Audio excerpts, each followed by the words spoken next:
죄송합니다. 제가 광고비 갈증이 좀 난다? 여름이라 그런가? 물은 삼다수지. 죄송합니다. 나 이거 받은 거 아니에요. 요런 뒷광고예요. 요런 뒷광고라고요. 받았는데 안 받은 척, 좋아하는 물인 척 하면 걸리는 거예요. 죄송합니다.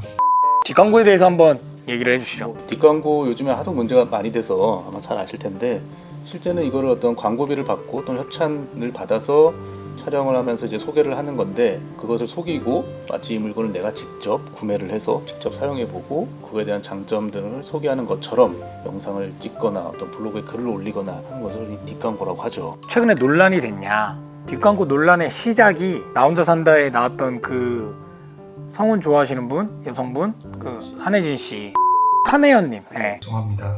자기가 마치 사서 좋은 양 해서 올린 거죠, 유튜브에. 근데 이제 알고 봤더니 이게 돈을 받고 찍었던 거죠, 협찬이나. 그래서 이 사건이 한번 터져서 이분이 뭔가 팽당하는 사건이 벌어졌고, 강민경 씨 이분도 이거를 또 이제 산 것처럼 했다가, 뭐 어쨌거나 이 두 연예인들의 뒷광고 논란 해서 논란이 됐고, 사실 이거는 약간 전초 증상이고, 참 PD 이 사람이 뒷광고 논란이 되는 뭐 어떤 기획사, MCN 그리고 유튜버들 다 읍조린 거예요.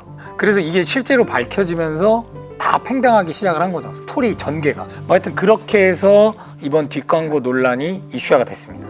자, 이제 본격적으로 이 문제점이 뭐냐, 현재 이 광고 이슈와 관련해서. 그러니까 예전에 이제 어떤 텍스트 기반의 네. 뭐 블로그나 카페나 이런 것들은 어떤 광고 표시, 협찬 표시 이제 이런 기준들이 이제 많이 이제 적용이 되고 기물들이 올라오고 있는데, 아직 유튜브나 이런 좀 영상 기반이나 사진 기반, 이게 인스타나 유튜브 이런 시장에서는 아직은 그거에 대한 지침이나 기준이나 그에 대한 인식 자체가 아직은 없었던 것 아닌가. 예, 그러면서 좀 이런 문제가 좀 많이 좀 불거진 것 같아요. 뭐 실제로 작년 한 10월에 조사한 이 자료를 하나 찾았는데, 이 SNS상 부당 광고 관련 실태 조사를 한번 했대요. 국내 상위 인플루언서들 중에서 30%만이 이제 돈 받고 광고했다라는 경제적 대가를 밝혔다고 합니다.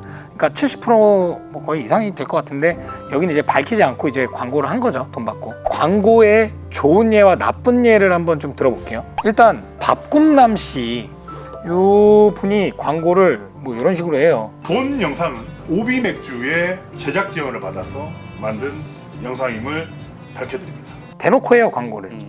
광고 막 이렇게 하는 거다 막 이러면서. 그래요. 네, 솔직한 거죠. 오히려 그랬을 때 더 네. 호응했죠. 그리고 그 광고 그 내용 소개하면 되는 거잖아요.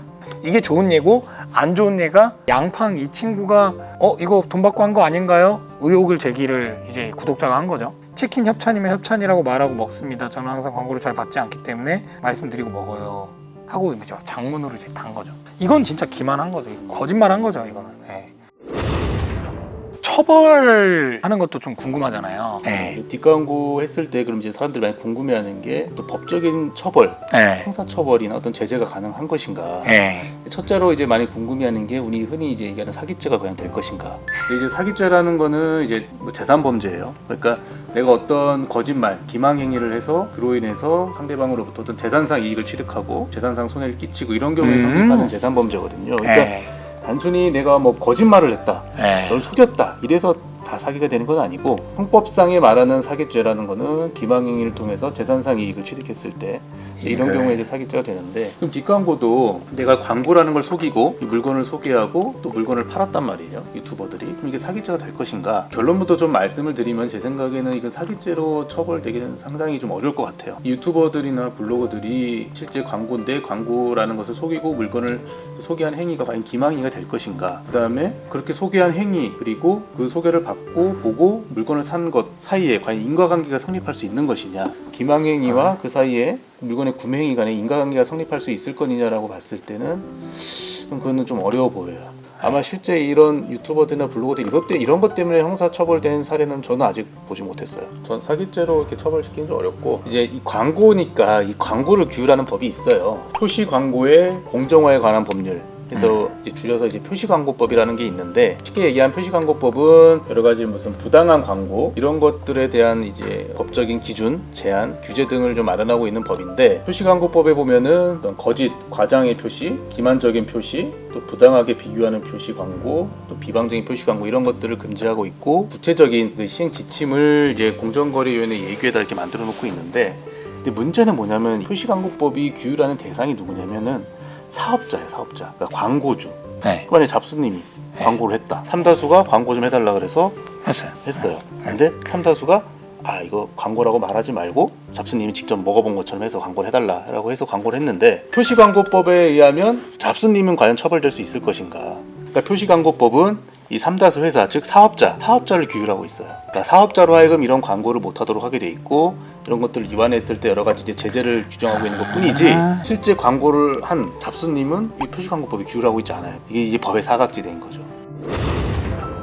근데 어쨌거나 이번 사태가 터져서 소비자들의 이런 혼란을 막고자 또 이런 법안이 새로 9월 1일부터 개정이 된다. 네, 아까 말씀드렸던 것처럼 사기죄도 좀 처벌이 어렵고, 표시광고법도 이 유튜버나 인플루언서들을 이제 규제하는 내용은 없고, 네. 광고주만 이제 규제하도록 돼 있어서, 사실 지금 유튜버들이 그동안의 한 행위에 대해서 아마 제 생각에는 처벌까지 받는 경우는 아마 나오지는 않을 것 같고, 다만 이제 공정거래위원회에서도 최근에 이제 지침을 좀 개정을 해가지고 9월에 그 시행을 좀 앞두고 있거든요. 그래서 그 지침에 따라서 좀 더 감독을 하고 계도 기간도 거치고 하겠다고 하는데, 근데 문제는 여전히 그 지침도 결국 표시광고법에 위임된 지침인데, 표시광고법은 여전히 사업자, 광고주만 규율하고 있어요. 그래서 여전히 법은 미비해요. 이건 그러면 광고주들이 이 법을 잘 알아야 되는 거네요. 그렇죠. 광고주들은 이거를 위반하게 되면요, 여러 가지 과징금을 물 수도 있으니까 매출액에 따라서 그 비율에 따라서 일정한 또 과징금을 물 수도 있고, 이거는 이제 공정거래위원회에서 이제 부과하는 과징금인데, 과징금을 물 수도 있고 또 형사처벌될 수도 있고 하는 부분이어서, 광고주가 그렇게 광고를 해달라고 의뢰를 하면 안 되는 거죠. 그러니까 1차적으로는 말씀하신 대로 광고주들이 이런 법을 잘 준수해서 유튜버들한테 요청을 해야 되는 거고요. 당연히 유튜버들도 본인이 광고라는 걸 명확하게 밝히고 해야겠죠. 그럼 유튜버들은 나는 문제 없으니까 계속 이런 거 해도 되겠네라고 하고 하면 할 수도 있잖아요. 네. 근데 지금 이 사태에서 보면 알다시피 이거 이제 드러나면 그죠. 끝나잖아요, 생명이. 사실은 그게 더 가혹할 수 있죠. 그게 훨씬 크죠. 그게 처벌이죠. 요즘에 이게 네티즌들 다 찾아내잖아요. 주작하면서. 맞아, 다 찾아내요. 맞아. 다 찾아내기 때문에 언젠가는 밝혀질 것이기 때문에. 맞아요. 이게 전 되게 중요한 거라고 봐요. 이게 직업윤리인 건데, 모든 직업들, 뭐 유튜브뿐만 아니라 모든 직업들이 당장의 돈을 생각을 하면은 유혹에 흔들릴 수 있어요. 그런데 이제 길게 봤을 때는 결국엔 다 밝혀진다. 그냥 순식간에 무너질 수 있는 거기 때문에 규범들을 지켜가는 게 중요할 것 같아요. 직무윤리가. 앞으로 광고를 할 때 뭐 어떤 거를 주의해야 되냐를 좀 법에 기반을 해서 좀 한번 잡아보도록 하죠. 아까 말씀드렸던 이제 표시광고법에 보면 이제 우리 부당한 광고에 대한 이제 기준을 마련해 놓고 있는데, 좀 더 구체적으로 공정거래위원회 그 예규 지침이 있어요. 뭐냐면 추천 보증 등에 관한 표시광고 심사 지침. 인터넷에 이걸 치시면 나올 거예요.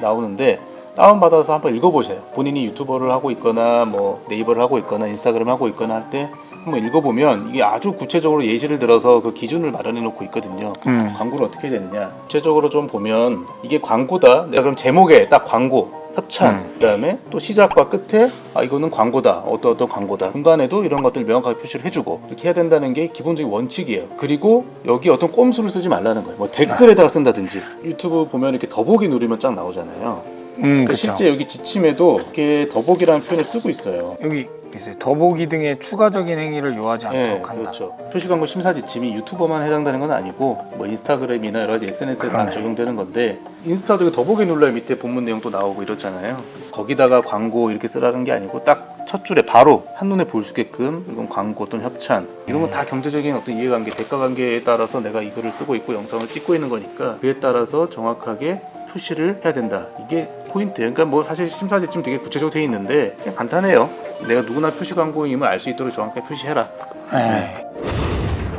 뭐 최근에 유튜브 뒷광고 논란 관련해서 좀 정리를 해봤어요. 그래서 광고를 하시는 기업분들도, 그리고 이제 중간에서 광고 역할을 하는 이제 뭐 유튜버가 됐든 인플루언서가 됐든 이런 분들도 이런 것들을 좀 주의를 해야 된다. 법에 위반되는 거고, 이 소비자들에게 뭐랄까 기만할 수 있는 행동이 될 수도 있다라는 점을 인지를 하는 게 중요한 것 같아요. 그 인지를 좀 못했던 부분, 간과한 부분이 있어서 논란이 되지 않았나 생각이 됩니다. 이상 스타트업 잡스와 정견이었습니다. 네, 감사합니다. 내돈내산. 뭔지 알아요? 내 돈 주고 내가 사는 걸? 오. No surrender, no surrender. Yeah.